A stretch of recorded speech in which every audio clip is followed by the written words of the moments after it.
Hi guys, welcome to news update. Please channel subscribe कर लेना। Guys, Shehnaaz Gill Filmfare ने ऐसे ही नहीं कहा, next big thing Shehnaaz Gill. कामयाबी की कहानी, मेहनत, लगन, हिम्मत की कहानी। आज शहनाज जहाँ हैं वहाँ पहुँचने के लिए उन्होंने बहुत मेहनत की है, बहुत हिम्मत दिखाई है।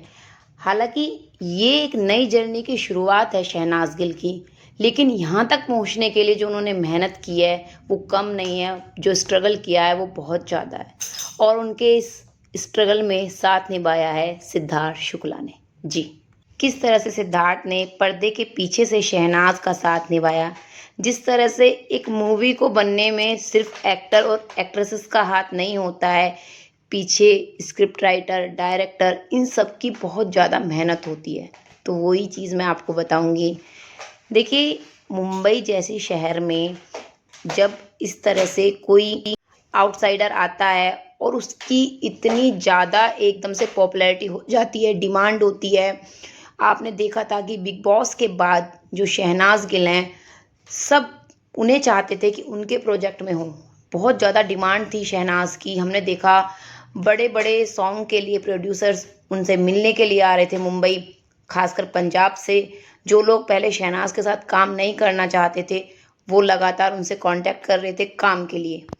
और वो चैनल जिसको पता था कि शहनाज गिल क्या है, कितना पोटेंशियल है उस लड़की में, कितना कंटेंट देने की क्षमता है, शहनाज गिल का यूज़ किया अपने एक नए शो के लिए और घर के अंदर रहते रहते उनसे कॉन्ट्रैक्ट साइन करा लिया।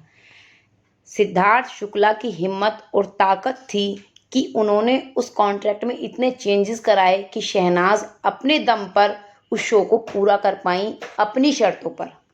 बिग बॉस के घर से बाहर आकर सबसे पहले चैलेंजिंग काम था शहनाज के लिए एक अच्छी टीम खड़ा करना, क्योंकि अगर उन्हें करियर में ऊंचाइयों तक जाना था तो एक अच्छी टीम का साथ और एक भरोसेमंद टीम, कि केवल पैसे के लिए शहनाज का यूज़ ना करे कि भाई पैसा कमाना है, उन्हें आगे भी लेके जाना है। तो उसके लिए कुशाल, जी हाँ, जो अब शहनाज के मैनेजर हैं, उन्हें सिद्धार्थ ने खड़ा किया शहनाज के लिए।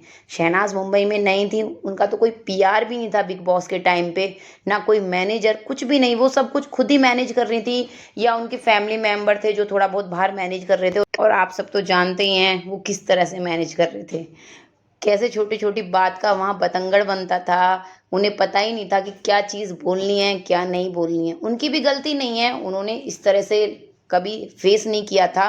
सिद्धार्थ ने शहनाज के लिए वो टीम खड़ी की, और उसके बाद था एक प्रोटेक्ट करना। क्योंकि आप देखिए, जैसे ही बिग बॉस ख़त्म हुआ, हर कोई कंटेस्टेंट, बिग बॉस 13 के जो कंटेस्टेंट थे, वो शहनाज से कांटेक्ट में रहना चाहते थे उनकी पॉपुलैरिटी के कारण, उनके फैंस के लिए। लेकिन शहनाज किसी से कांटेक्ट में नहीं रहना चाहती थी, किसी से बात नहीं कर रही थी। तो फिर लोगों ने उन्हें टारगेट करना शुरू किया। हमने देखा ट्विटर पर उनके लिए ट्वीट्स करना, इंस्टाग्राम पर, मतलब कुछ भी बोलना, इंटरव्यूज़ में सब जगह शहनाज के लिए गलत गलत बोला जा रहा था। यहाँ तक कि एक ऑडियो भी वायरल करने की कोशिश की गई कि शहनाज जो है वो बिग बॉस के बाद भी पारस से मिलना चाहती हैं। फेक ऑडियो थी, बाद में वो आया नहीं, इतना वायरल नहीं हुआ। तो ये सब चीज़ें बहुत गलत तरीके से शहनाज को टारगेट करके करने की कोशिश की गई।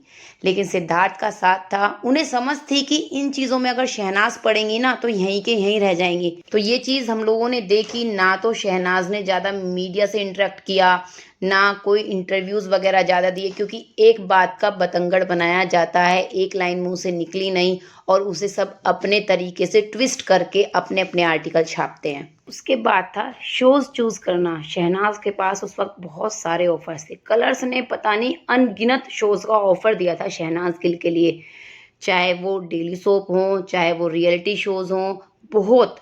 लेकिन शहनाज ने नहीं किया, क्योंकि आप जानते हैं कि टीवी स्क्रीन पर इतना यूज़ कर लिया जाता है आर्टिस्ट का, उससे 15-16 घंटे काम कराया जाता है, उसके पास कोई टाइम नहीं बचता है अपने आगे के लिए सोचने के लिए, यानी मूवीज़ वगैरह के लिए ट्राई करने के लिए वर्कशॉप करनी पड़ती हैं, ऑडिशंस लगातार देने पड़ते हैं। यही एक ज़रिया है आगे बढ़ने का, कोई शॉर्टकट नहीं है। एक टाइम ऐसा आया जब बहुत सारे फैंस ही शहनाज से कहने लगे कि अगर ऐसे घर बैठोगी, कुछ काम नहीं करोगी तो जल्दी पॉपुलैरिटी भी ख़त्म हो जाएगी। काफ़ी सारी बातें होने लगी कि शहनाज के पास शायद काम ही नहीं है, वो कुछ कर ही नहीं रही हैं।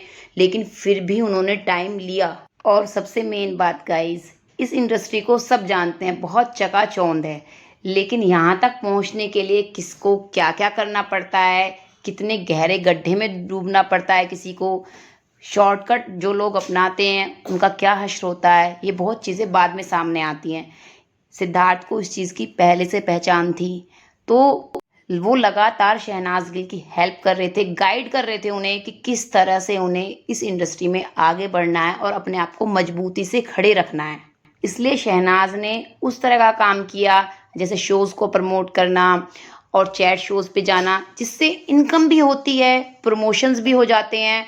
और देखिए, अपने लिए बहुत टाइम रहता है ट्राई करने के लिए, ऑडिशंस देने के लिए। इसलिए शहनाज ने कहा था कि सिद्धार्थ, तू इतना अच्छा कैसे है, तेरे जितना अच्छा कोई हो ही नहीं सकता है। बेशक ये सब शहनाज की मेहनत है, उनकी लगन है, उनकी ताकत है, लेकिन है गाइडेंस सिद्धार्थ शुक्ला की भी। और अब एक एंजल बन चुके हैं वो शहनाज की लाइफ में। आज वो यहाँ नहीं है शहनाज की तरक्की को देखने के लिए, उन्हें ऊंचा उड़ते हुए देखने के लिए, लेकिन उनकी विशेष हमेशा शहनाज के साथ रहेंगी। जी, चैनल सब्सक्राइब कर लेना लेटेस्ट अपडेट के लिए। और आप लोगों का क्या है कहना, प्लीज़ प्यारे प्यारे कमेंट करें शहनाज के लिए। Thank you.